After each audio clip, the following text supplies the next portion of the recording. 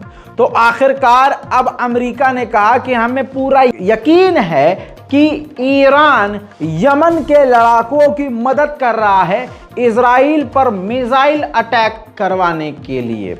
दोस्तों, बीमार था 2 दिन और आगे भी हो सकता हूं, रोबोट नहीं हूं, तो आप ज़्यादा विचलित न हो, हाथ उठाकर दुआओं में याद रखें। और इसीलिए कहता हूं कि मेरे इंस्टाग्राम पर मुझे आप फॉलो कर लीजिए। ये भैया मेरा इंस्टाग्राम है, रज़ाग्राफी_ऑफिशियल लिख के आप मुझे फॉलो कर सकते हैं। फर्जी आईडी से सावधान, बहुत सारे फर्जी लोग भी हैं, इसलिए मैंने अपना प्रोफाइल सब खोल के दिखा दिया है। इसी तरह से ये स्नैपचैट आईडी है, हालांकि स्नैपचैट पर कोई चाटीपंती हमको करना आता नहीं है, फिर भी यहाँ पर अपडेट में दोनों जगह देता रहता हूँ। ठीक है, एक और ऐलान समाप्त फरमा लीजिए। हमारी वीडियोस को काट काट कर हज़ारों लाखों लोग अपलोड कर रहे हैं।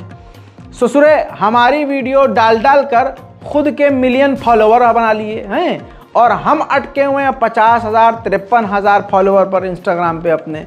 तो देखिए, ये बात तो है गलत। दूसरी बात ये भी गलत है, टेक्निकली गलत है, जब आप हमारी वीडियो को क्रॉप करके ट्रिम करके बहुत सारे ऐसे फैन पेज हैं या बहुत सारे ऐसे दूसरे लोग हैं जो डाल रहे हैं, आप क्रेडिट नहीं दे रहे हैं, अगर आप डिस्क्रिप्शन में मेंशन ही नहीं कर रहे हैं कि असली वीडियो किसका है, कहाँ से लिया गया है, तो यहाँ आप लीगल तौर पर गलत हो जाएंगे। तो अगर हमारी तरफ से कंप्लेंट या स्ट्राइक आ गई तो फिर आप मत कहिएगा रज़ा भाई हमने तो कौम के लिए किया था। अरे कौम के लिए तो रज़ा भाई कर रहे हैं, आपने अपने फॉलोअर बढ़ाने के लिए किया था। नहीं तो आपको लीगली तरीका तो यही है सही कि आपको मेंशन करना है हमारा ओरिजिनल आईडी रज़ाग्राफी_ऑफिशियल। कम से कम इतना तो कीजिए, वरना क्या फ़ायदा। अब स्ट्राइक हमारी टीम मारेगी बैठ के तो आपका चैनल ही उड़ जाएगा, पूरा अकाउंट ही गायब हो जाएगा। भैया हमारी कोई जिम्मेदारी नहीं है, वरना आप हमारा ओरिजिनल अकाउंट और क्रेडिट देकर आप हमारी पूरी वीडियो अपलोड कीजिए। मैं बोल रहा हूँ कोई स्ट्राइक नहीं आएगा। आगे बढ़ते हैं। अब हौथीस का डर इतना ज़्यादा है कि अमेरिका के डिफेंस मिनिस्टर ने सऊदी अरब के डिफेंस मिनिस्टर से बात करी है और खिचड़ी पकाने की कोशिश की है कि कुछ न कुछ किया जाए कि हौथीस को अपने में उलझा दिया जाए।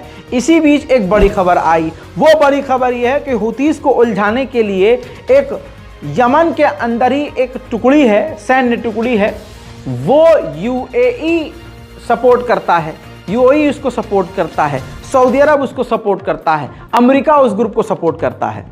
यमन में 2 ग्रुप हैं, मान लीजिए फॉर एग्जांपल, हैं तो बहुत सारे, लेकिन एक ऐसे ग्रुप को स्पॉन्सर करने की तैयारी की जा रही है जो यमन में है, जो यमन के अंदर रह के अंसारुल्लाह और यमन के दूसरे संगठनों पर अटैक करेगा। इससे ये होगा कि यमन के जो अंसारुल्लाह हैं, यमन की जो सेना है, वो अंदर ही अंदर भिड़ जाएगी और इसके बाद हालात बिगड़ जाएंगे। यमन बेचारा अपने में उलझ के रह जाएगा और इजराइल अपना फोकस पूरी तरह से गाज़ा को हासिल करने में लगाएगा। ये बात बिल्कुल हकीकत है। अमेरिका ने इस बारे में अरब देशों से बात भी कर ली है। अब यमन के जो लड़ाके हैं जिन्होंने इजराइल के शिप को पूरी तरह से किडनैप कर लिया है और अपने लिए आगे रखा है, आपको बता दूं वो टूरिस्ट स्पॉट बन गया है, लोगों के लिए खोल दिया है। लोग आ रहे हैं, फोटो ले रहे हैं, उस पर घूम रहे हैं, है ना कमाल। अब एक बात का बहुत बड़ा खुलासा मैंने किया है जो आपने बड़े हल्के में सुन लिया। सुनिए, अमेरिका इजराइल सऊदी अरब से और यूएई से बात कर रहे हैं, यमन के अंदर दूसरे संगठन को स्पॉन्सर करेंगे और लड़वा देंगे। इस पर यह आ गई है अब यमन की धमकी, रिएक्शन यमन का। यमन ने आधिकारिक तौर पर यूएई और सऊदी अरब को धमका दिया है। कह दिया है कि अगर हमारे खिलाफ जाकर इजराइल की मदद की तो बाबूजी हम वो काम करेंगे जो आपने सोचा नहीं। हम यूएई और सऊदी अरब के ऑयल कंपनियों को, ऑयल फैक्ट्रीज को निशाना बनाएंगे, फिर बाद में हमसे मत कहना। उधर हूथीस का डर कुछ इस तरह से है कि अमेरिका ने इजराइल से कहा है कि हूथीस के अटैक का जवाब न दें। हूथीस अगर हमला करे तो पलटवार ना करें, क्योंकि उसके लिए, उन लोगों के लिए हमने समुद्र में अपनी वॉरशिप तैनात की हुई है, उनको हम देख लेंगे। तो अपना फोकस एक जगह रखो। अब खुद देख लीजिए कि यमन के हूथीस कितना भारी पड़ रहे हैं अमेरिका पर। गल्फ के तमाम देशों से, तमाम अरब देशों से, इंटरनेशनल रिपोर्ट, तमाम देशों से अमेरिका बात कर रहा है हूथीस को लेकर। हूथीस अमेरिका के जहाजों पर भी खौफनाक हमला कर रहे हैं। इससे अब बौखला गया है अमेरिका का पूर्व सैनिक। पूर्व कमांडर ने कहा है अमेरिका से कि हूथीस के हमलों का जवाब जरूर दो।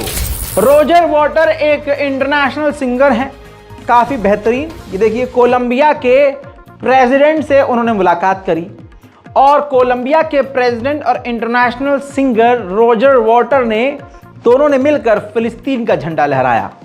पूरे यूरोप में इस वीडियो को वायरल बताया जा रहा है। ईयू के फॉरेन पॉलिसी चीफ ने कहा है कि ओस्लो अकॉर्ड, जो 30 साल पहले एग्रीमेंट इजराइल और फिलिस्तीन के बीच हुआ था, उसके मुताबिक जो लाइन इजराइल के अंडर गई थी कि यहीं तक आपको रहना है, उससे कई गुना ज्यादा, यानी 4 गुना ज्यादा इजराइल ने फिलिस्तीन के इलाकों पर गैर कानूनी तरीके से कब्जा कर लिया है।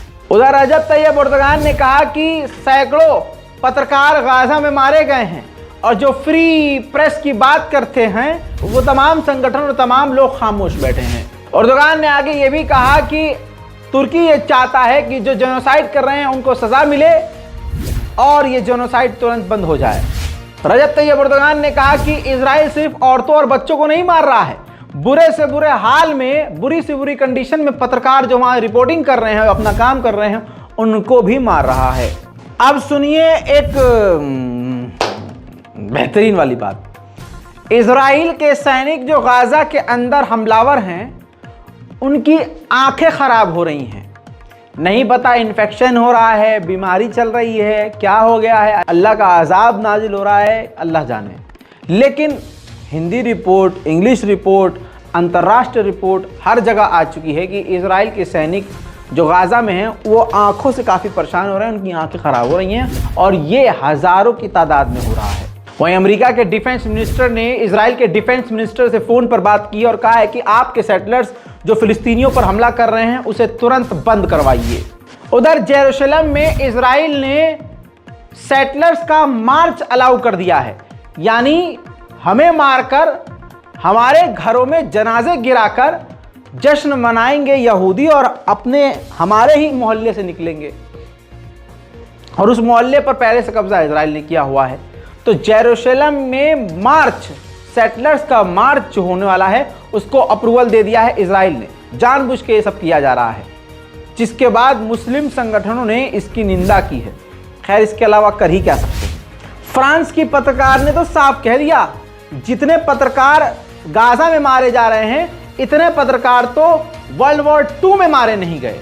सुन लीजिए। Informer est devenu une mission quasi impossible aujourd'hui à Gaza.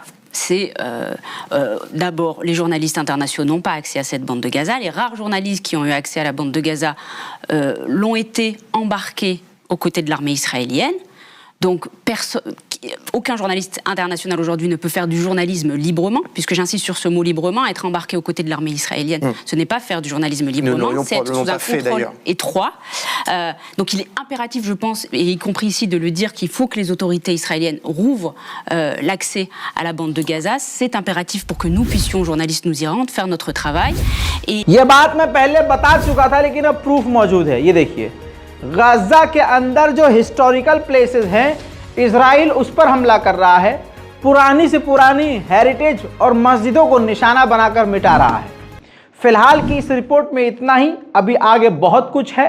Report को शेयर करना मत भूलिएगा, चैनल को सब्सक्राइब कीजिए और दूसरों से भी सब्सक्राइब करवाइए। मैं हूं रजा और आप देख रहे थे रजाग्राफी। जय हिंद।